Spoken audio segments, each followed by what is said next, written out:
That's our Bridgeport Milling machine. It's got a 48-inch table. It's got a variable speed head, and this one has been upgraded to 4-axis on the digital readout. Plus it's had the upgrade from just the X-axis to the Y and the Z-axis power feeds as well.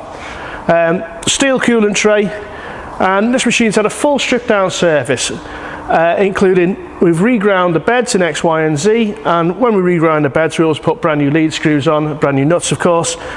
We replace all sorts of bearings, including in the knee, replace all the bearings, the belts, loads of pulleys in the variable speed head there. The quill, we replace the match pair super precision bearings and have the spindle taper reground as well. So now it's all finished and back together and running great. It's all been tested before we actually get to this point. I'm just going to run through the machine and show you, do a virtual video demo, and then please come down and see it for yourself in real life. Okay, as I say, brand new lead screws and nuts in the X, Y and Z on this machine. It's running super smooth, absolutely lovely. These are safety handles, they're all brand new as well. You've got to fit them when you've got a power feed, so they're all brand new. Same in the Y has a power feed on, so again we've got a safety handle.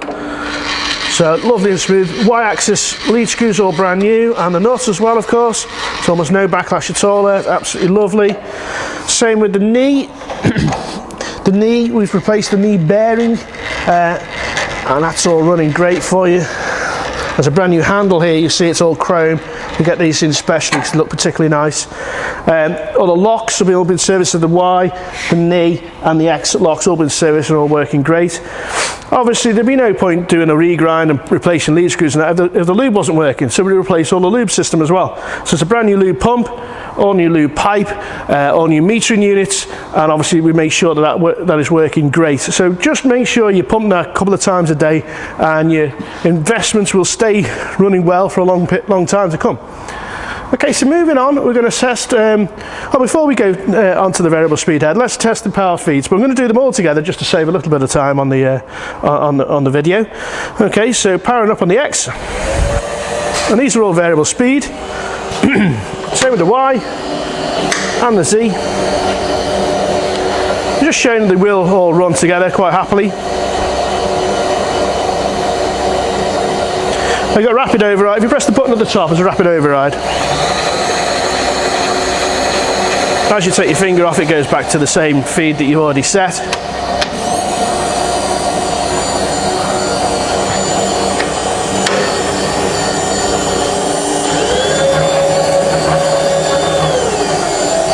Okay, just watch out for the Y-axis stops here. Just make sure someone hasn't moved those. So there's one that's at the back that can get hidden if someone's been playing around there. So just keep watching out for those. These stops here, this will allow you to set the power feed to whatever your job is, where your vice is, and as you hit this switch here, it'll just shut the power feed off, and as you come off it turns back on again. So they're really nice, they're brand new. They're the highest power feeds you can get. Okay, so let's move on to the variable speed head and the quill now. So I'm just going to swap it into high range to test first. I'm running around 600 RPM there, and you hear how quiet that is. It's really nice and quiet. We spend a lot of time and a lot of money on the variable speed heads, so all new belts, all new bearings, there's loads of new pulleys in there. It's probably around £1,200 for the stuff minimum. Then obviously quite a lot of work to do it. Okay, that's 1000 RPM, 1500, 2000, and all the way up to 3000. Lovely and quiet.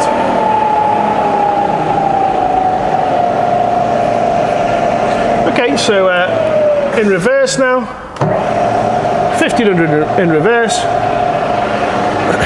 2000, and up to 3000.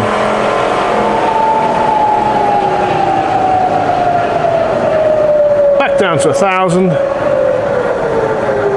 and then to 600.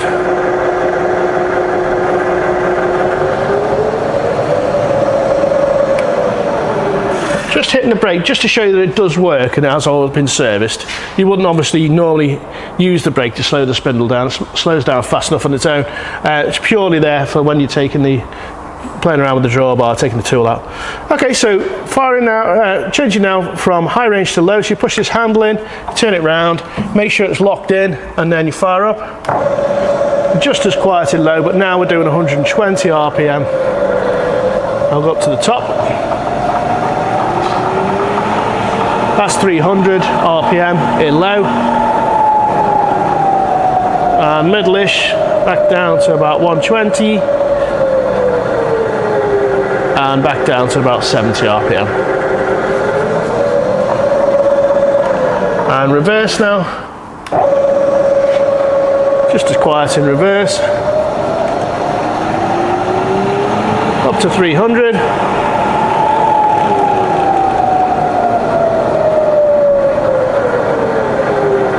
Back down to 70. Lovely and quiet. Okay, so I'm going to swap now from low back to high again to show you it does work. Before I do that, I'm going to go to the neutral position, which is there when the handle is here. There is actually a notch for it as well. Okay, so the spindle now freewheels when it's in neutral. That's for clocking up any PCDs that you might want to do. Okay, push it in.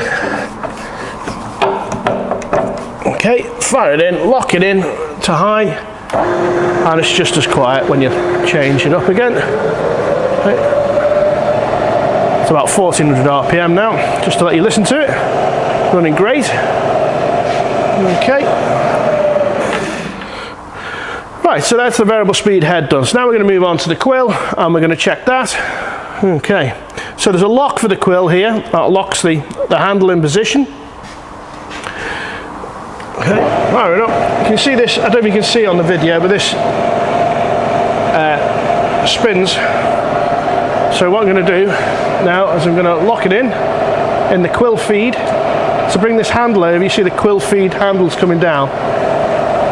And that, for every spindle speed, you've got 3 different feed rates. So that's the slowest. That's the highest.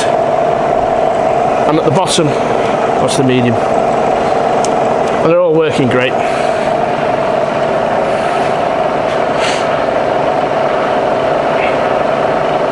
You should be able to see that the quill scale is indicated on the Z-axis of the 3-axis DRO system there. And when it comes down to here, it's going to trip out automatically. I'm just showing you that function is running great.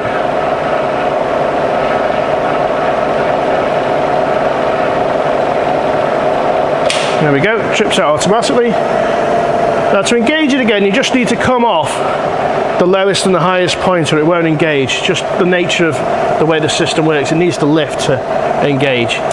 Okay, so I'm going to reverse the feed now. Okay, this just takes a bit of teasing in, that's just the nature of the way they work. It's quite a big dog clutch there, you just got to get it to go like this. Okay, so engage it, and you see now it's feeding back up. So that's all working perfectly. On the Bridgeports, the handle is just supposed to stay, or the quill is supposed to just stay wherever you left it. It's not supposed to shoot back up. The reason for that is if you're doing some fine boring, if it's shot back up, it's going to leave a line, a boring line all the way up, which is not what you want. So on a Bridgeport, it should just stay wherever you left it. And that's set right when it's like that. Okay, so you see that's working great. There's an LED light fitted, there's a guard, there's another guard that's going to come on here, it's called an adjuster guard, and that's all comes with a CE certificate. So yeah, the machine's running great. Please come down and see it for yourself in real life. Thanks for watching.